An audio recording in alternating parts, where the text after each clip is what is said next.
Okay, finally, lapha sesikhuluma nge-kingship yamaNdebele koKhumalo. Sokhulumile ngamambo le ukuthi uzwile. Abantwana when they saw you, they thought ukuthi maybe you are actually advising. I don't even know why people are living. There's a Bible here with everything. Ukuthi ke kuyini bengakonsult. So when we talk about this Khumalo one, yababa yadlile ukuthi ngabe babayekela abantu bathi bayethe. So now, big problem now is like.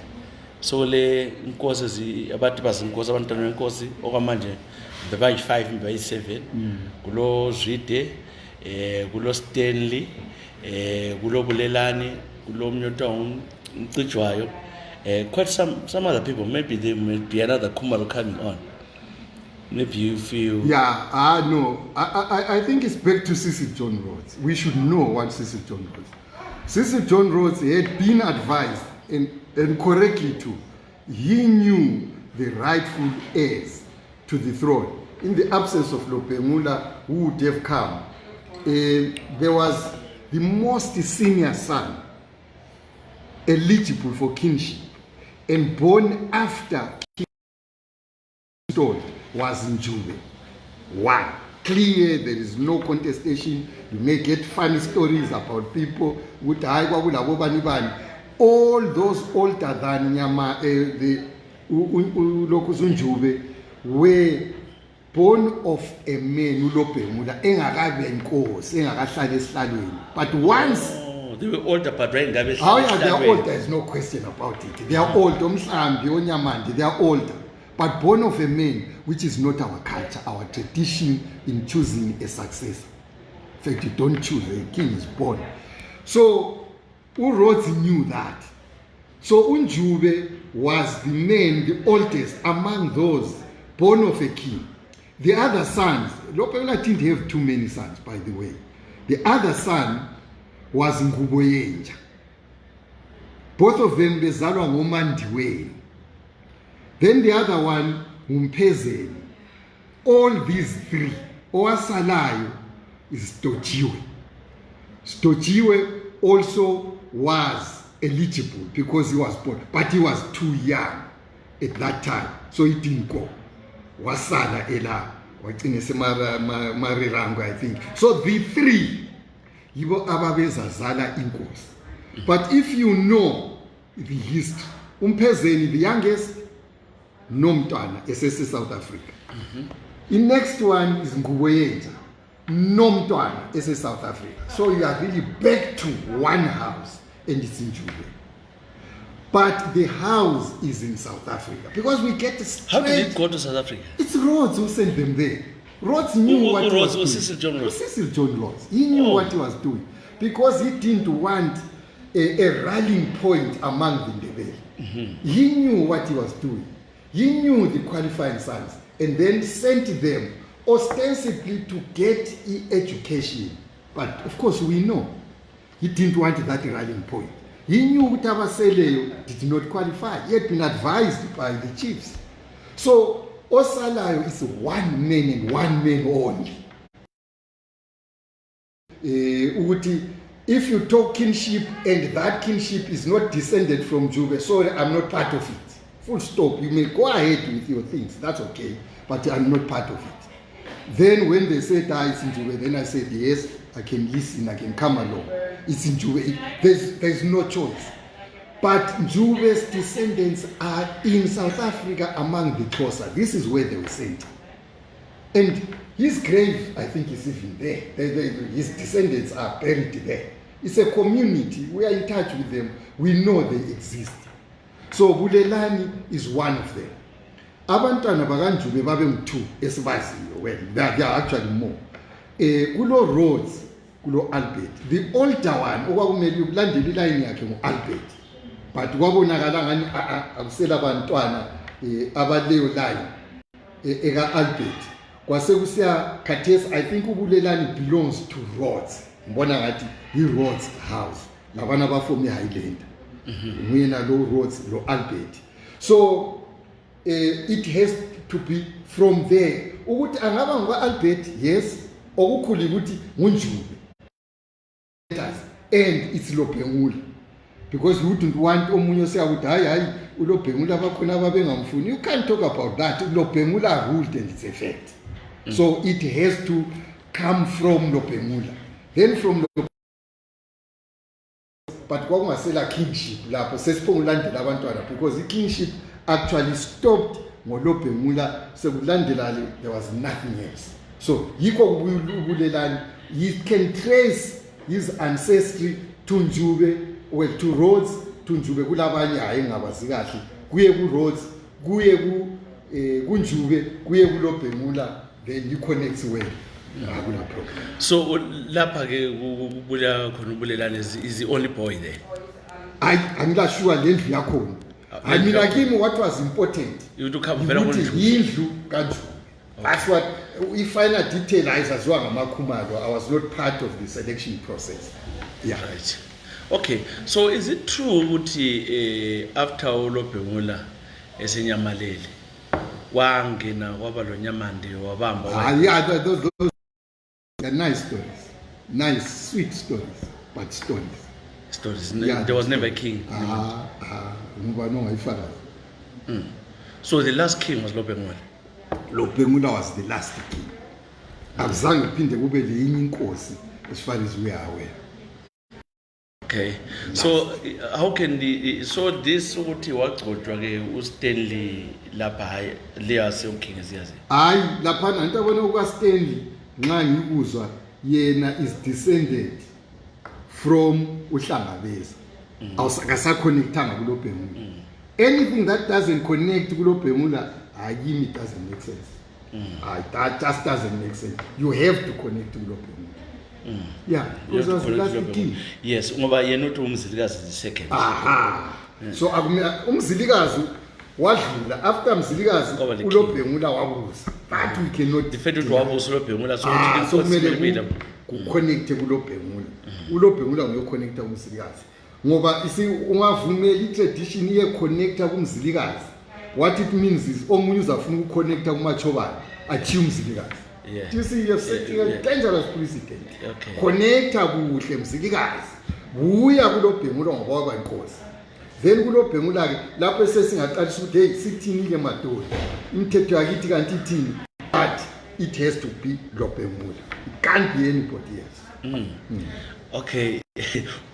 Sesibuya ngapha ke kuZwide. Uthi yena ke la swabikwa ebantwini sokusebenza agcotshwe. Amagcotshwa yini? Njoba nje nami ngingazigcoba nxa ufuna. Ugcoba ngevaseline. Wagcoba. What's the problem? Uyagcoba ngevaseline. There's no problem. Ugcotshwe inkosi. Uncibilikise ihwahwa lenkomo idanga uzigcobe. No problem. Where is the problem? Uthi ugcoba inkosi. Uzigcobe nami nxa sengifuna nxa ngingathathi ihwahwa ngithise lapho kulamafuta ngithi hey Matabe Zulu yimi inkosi wothani bayethi mina ngakutsho ngathi you don't raise your hand ukuthi inkosi, you don't akuphakanyisa izandla kumele uvele kubani akuvele umthetho kuvele emthethweni wesendo lwabantu hayikhona umndeni ulandela hayi batofuna ukuzigcoba yami so who qualifies has to come from isiko. Yes. Kulandelana kufanana lokuduna. I've written a book on the history of Ndebele chieftainship and succession rules. Kwakukhona lapho. The book is there, but people don't read. The problem is abantu isisi ulwazi. Ulwazi kalubuyi mahari uhlezi phansi. Ulwazi luyadinga. Thina abanye vele siphila ukudinga ulwazi kusukela nini la nini lokho esisesikolo hayikhona isikolo ngisithi ama buildings no lokho ngidinga ulwazi namhla ngitshela ngithi zipho yikuyidinga ukuyigebha uye lapha anti njina nje ukuthi ngisuka lapha ngifuna ukuyadinga uJay so that wayikhona yena ku NDP and wakhuluma ngomnyaka weji 1960 sengifuna ngitshela kwahamba njani. That's how you do it. Oral interviews archival records ubali ukhuluma kuphela okay manje into leza is resolved. How can we resolve this kingship?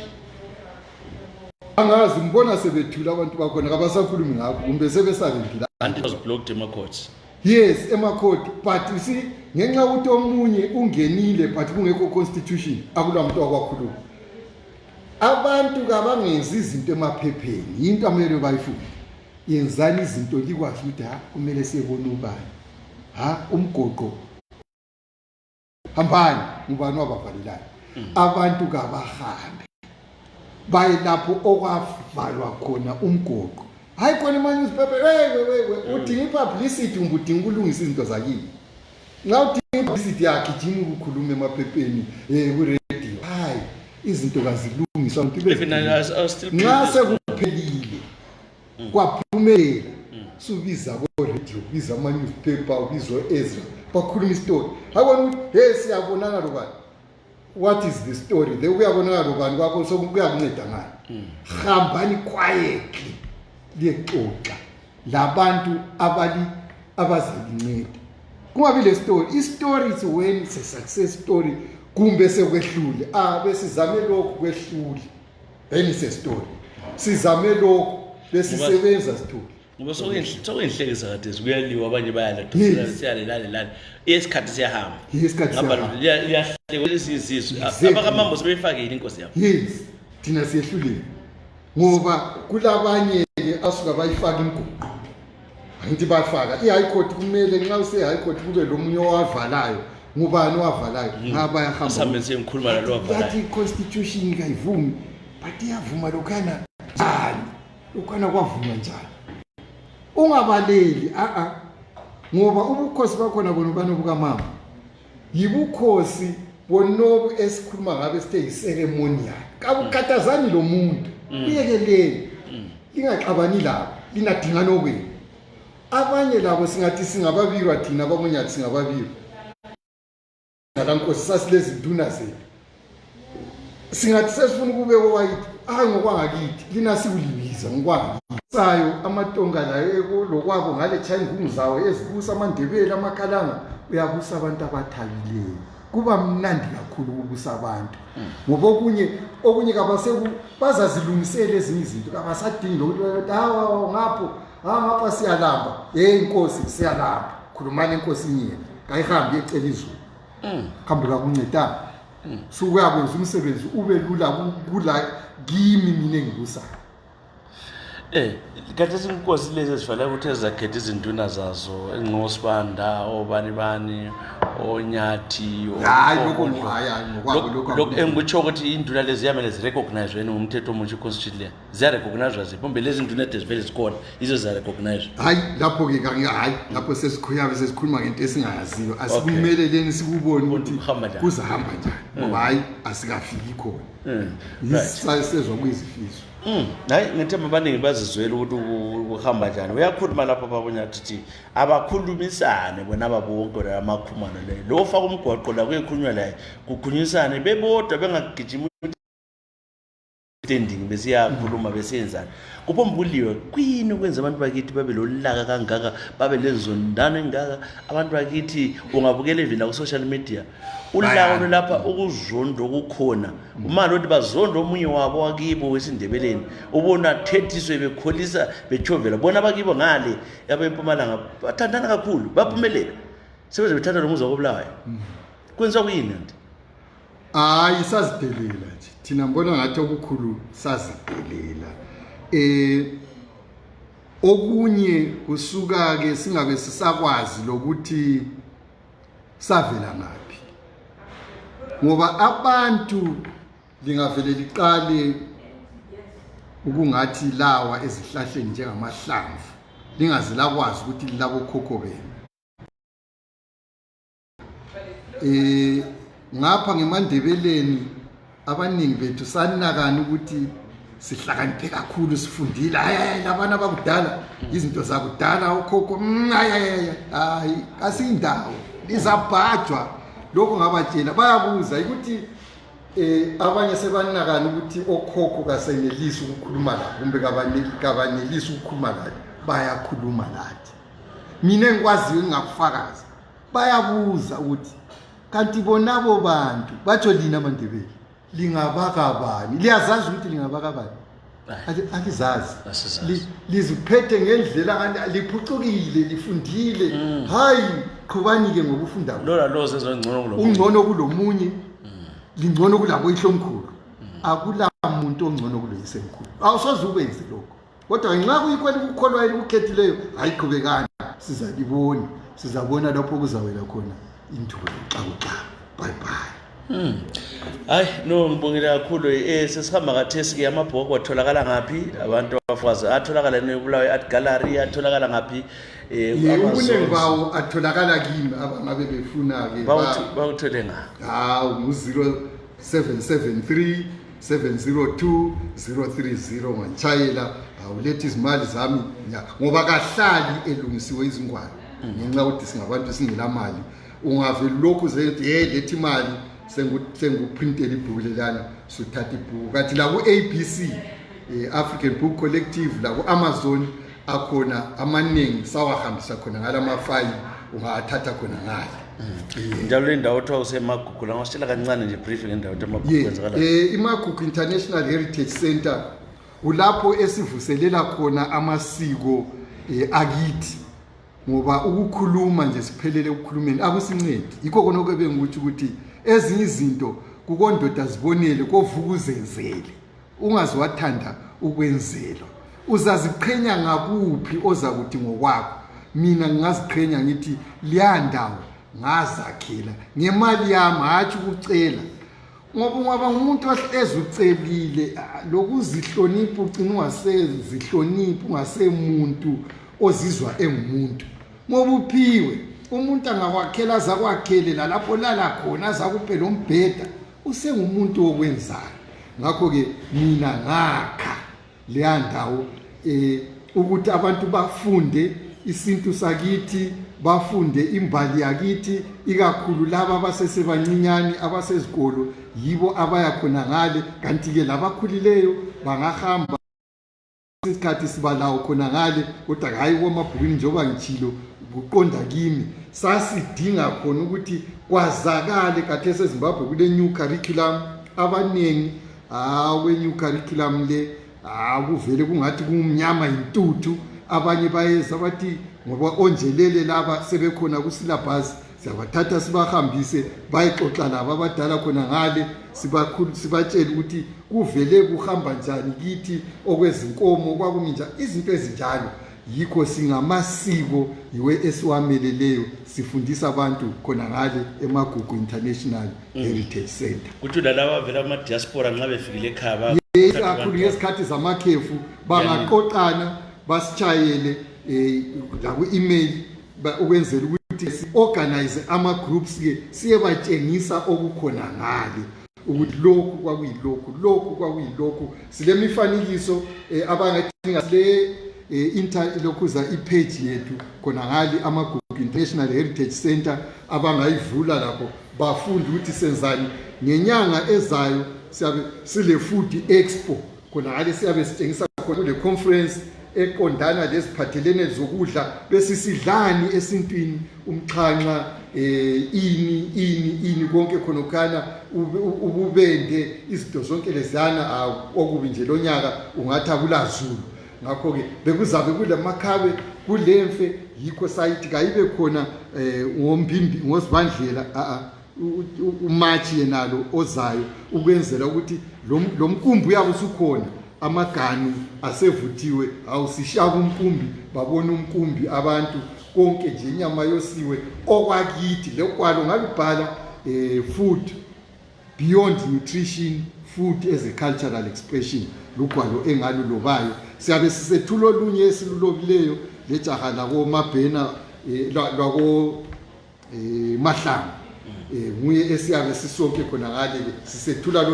lelo bhuku elikhuluma history yamaNdebele ngokudla kwabo mina ngambhala then lokukhangela nje ukuthi ke ekudleni ngoba nxa sisidla kuyasitshela ethu ungani sisidla ndawonye kasidlanga ndawonye ngoba siswele imiganu eyanelayo imiganu lisanele kodwa besikwazi ukuthi sidinga ukulumbana kwabantu ukuthi abantu babe ngumfela ndawonye badle kanye kanye sibone futhi siveze ukuthi omdala nguyodobha kuqala lihloniphane kulezi izathu lolo lwana yilulwazi esilufundisayo osolwacatshela abantu ubone lokuhambeni bebethi nxa behamba amakhosikazi inkosikazi kube lendlela abahlela ngayo ukuthi ohamba phambili muphi yizo izinto esidinga ukuthi sizazi sizifundisa abantu yizo esizifundisa eMagugu International Heritage Center.